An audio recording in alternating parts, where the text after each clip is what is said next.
Without nature, human life wouldn't be possible. We sometimes forget this basic principle. Even more often, we don't realise all the goods and services ecosystems provide us. From food, clean air and water, to shelter and medicine, mechanisms for climate regulation and pollination, just to mention a few. Our economies and our society's dependence on these natural resources is clearly underestimated. Yet globally, these services are worth trillions of euros. But this valuable natural capital remains under threat, day after day. Mainly due to human activities, biodiversity is disappearing faster than ever. Ecosystems are constantly degraded and their capacity to provide services is compromised. It represents enormous social and economic costs, mainly deflected to the poor and to future generations. Within limits, nature's cycles maintain an environment in which life as we know it can be sustained. Natural resources and the raw materials they provide are part of this balance. They are also the basis of our economies. Construction materials such as sand and gravel account for the largest share of OECD materials consumption in weight. Next come fossil energy carriers such as oil, coal and natural gas, biomass for food and feed, and metals and metal ores. The more materials we consume, the more environmental pollution we cause, and down the line some materials may become scarce. Globally, the extraction of material resources continues to grow, closely following economic growth. But we are seeing signs of decoupling. In OECD countries, the growth of material extraction and use is slowing down while GDP continues to grow. Material consumption peaked at slightly above 18 tons per capita in 1980. Since then, there has been a slow reduction to 17 tons per capita today. That may sound like a very slight progress, but over the same period, economic output has doubled. We use 45% less material for each unit of economic output, a real improvement in resource productivity. But the sheer scale of that increased output means that environmental pressures have not fallen. In fact, they have continued to intensify in many areas, leading to a doubling of material consumption at the global level since 1980. In a global sense, waste is a really important issue. If we are going to live within what the planet can afford by the time there are 9 billion of us in the year 2050, we've got to take resource efficiency seriously. Years ago, there were no overflowing landfills. There was no environmental crisis. To understand how things have changed so quickly, we have to look at where garbage really comes from. At the moment, we have a linear economy. This means we make a product, we then use it, and then throw it away. This continues happening. Making, using, disposing. Making, using, disposing. But there's two problems with this. Firstly, you'll eventually run out of resources. And secondly, you just end up with loads of waste. In a linear economy, you have a company that produces a product. People want the product, so they'll buy it off the company, and then when that breaks, they'll buy a new product. Or, if there's a newer version of the product, that will replace the old product. This will just keep happening, and you'll eventually throw everything away.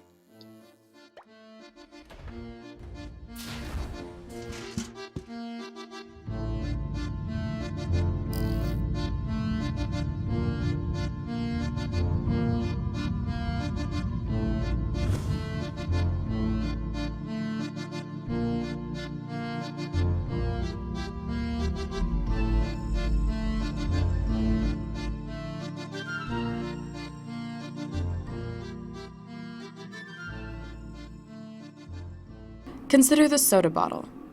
In 1947, 100% of soda was sold in refillable bottles. But in the 1950s, a few soda makers realized that it was cheaper to make soda at one centralized factory and ship it around the country by putting it in bottles that could just be thrown away. When disposable bottles were introduced, people didn't know what to do with them. There were few public garbage bins, and people would throw them on the ground if they weren't at home.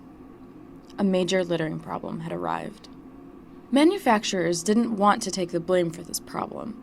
So in 1953, a group of businesses, including Philip Morris, PepsiCo, and Coca-Cola created the nonprofit Keep America Beautiful.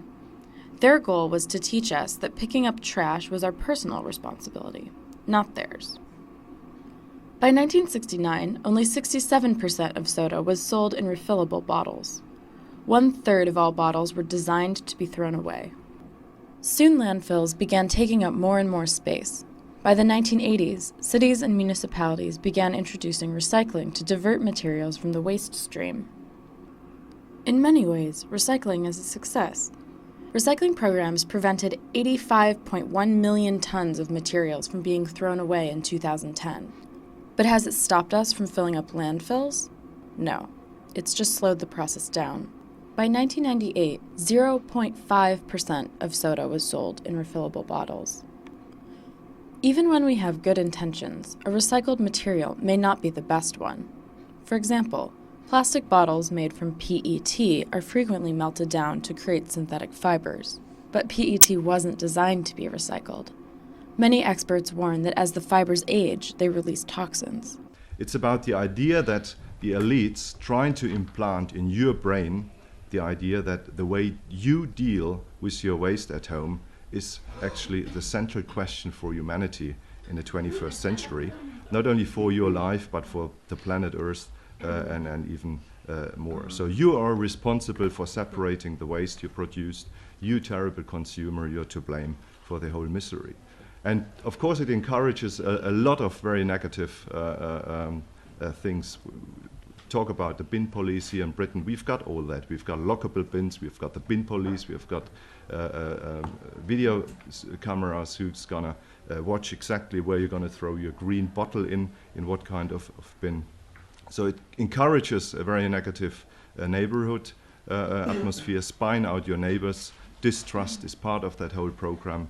And of course, maybe most importantly, it absolutely refocuses your general outlook in life and the question you should ask. Instead of asking questions, how can we get on in society? How can we get more? How can we increase our living standards? How can we develop society as a whole? You're asked to separate your waste, to wash out your yogurt cup, and make sure your next door neighbor knows exactly how to deal with all these important problems. So, more and more people who are concerned about the environment say that manufacturers should take responsibility for what happens to their products when we can no longer use them. This concept is called product stewardship. And there's good news. Some manufacturers are starting to agree. With product stewardship, a manufacturer takes back their old products, taking them apart and reusing the materials. They'll also start to design their products with this goal in mind. That way, when old products come back to the manufacturer, they're reclaiming valuable materials. Parts from an old phone can be made into a new phone. Some products, like packaging, could also be designed from materials that are non-toxic and biodegradable. If something must be thrown away, it should be safe to break down in a natural system, like compost. With appropriate incentives, the private sector can identify new business models linked to improved resource efficiency of production processes and realize that less material can mean more value. In the circular economy, products at the end of their lives are still thought of as resources and injected back into the manufacturing circuit. Goods are reused, refurbished, or dismantled and recycled in a continuous circle.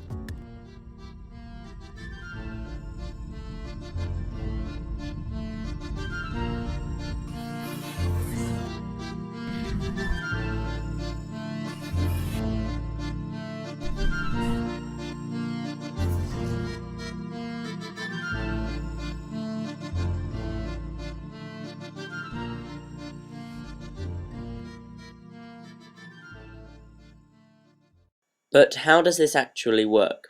Well, let's say you build a product. You design that product so it can be taken apart, split into raw materials, and then rebuilt into a new product. Because of this, you don't ever lose the resources. In a circular economy, the product is then bought and sent back to the company to be fixed. Therefore, you don't keep needing new products, and the product could also be upgraded, so you never throw anything away. In some cases, you don't even need all those products. You can just have one. If the product does a job, then you can share it between everybody. so everybody gets a chance to use the product, but they don't all need it all the time. In the 1990s, a company that manufactured alkaline batteries. He was very proud of their environmental record. An executive of the company wanted to figure out a simple way to align environmental metrics with business metrics. The next time I saw him, I told him I had been thinking about his problem, but I needed to ask him a question. Tell me, what does this company do, and what are your goals? He said, that's easy. We manufacture batteries, and our goal is to be the best battery manufacturer in the world. I said I thought that was the wrong answer. People don't pay you money because they love batteries. They're really buying the function that the batteries perform, and that's portable energy. You make a profit by getting customers the portable energy they need with the fewest possible batteries, the fewest tons of resources, the least cost, and the least environmental impacts. That's the future. Is about learning to apply these principles of mimicking the way nature solves problems and applying them to all aspects of our lives in order to reduce the total amount of mass that is invested in producing the wealth and the progress that we all want, and to being able to take care of ourselves and the entire population of the planet on a sustainable basis. In a world where the population is still growing and the demand for resources increasing, the supply of resources is shrinking. The only way that we can build a sustainable society is to dramatically improve the performance of resources, to improve the amount of value and wealth we can harvest out of every ton of resources available. Every business needs to be thinking about how to harvest the most value from the least amount of resources and produce more with less. And every customer needs to be thinking about how to buy products that deliver more with less. The opportunities are limitless, but we have to start now to succeed for decades into the future. Governments can encourage resource productivity through fees for the use of resources, charges for environmental damage, or by supporting longer product lifespans through the increase of legal minimum warranty periods. In 2010, increasing the lifespan of mobile devices by 50% would have avoided the generation of 50 million end-of-life mobile devices in the US alone, reducing waste by 1/3. The car-sharing rental model is a good example. Consumers need to be more aware of the role that every one of us can play and contribute through better product choices and behavior. Let's apply the principle to jeans, for example, the most famous trousers in the world, now taking their first steps in the circular economy. We're in Amsterdam. In this boutique, instead of buying jeans, you rent them. At the end of the lease, the jeans are exchanged for a new pair and are completely recycled. Do you need to be the owner of the jeans? No, you want to wear the jeans. And if you wear the jeans and you can make the use of the jeans, it's good enough. If then afterwards you can send them back to us, and we make sure that we can reuse the raw material, then we are changing the economy. When the jeans reach the end of their useful life, they are shredded. This precious material then heads for Italy, where it will be turned back into jeans.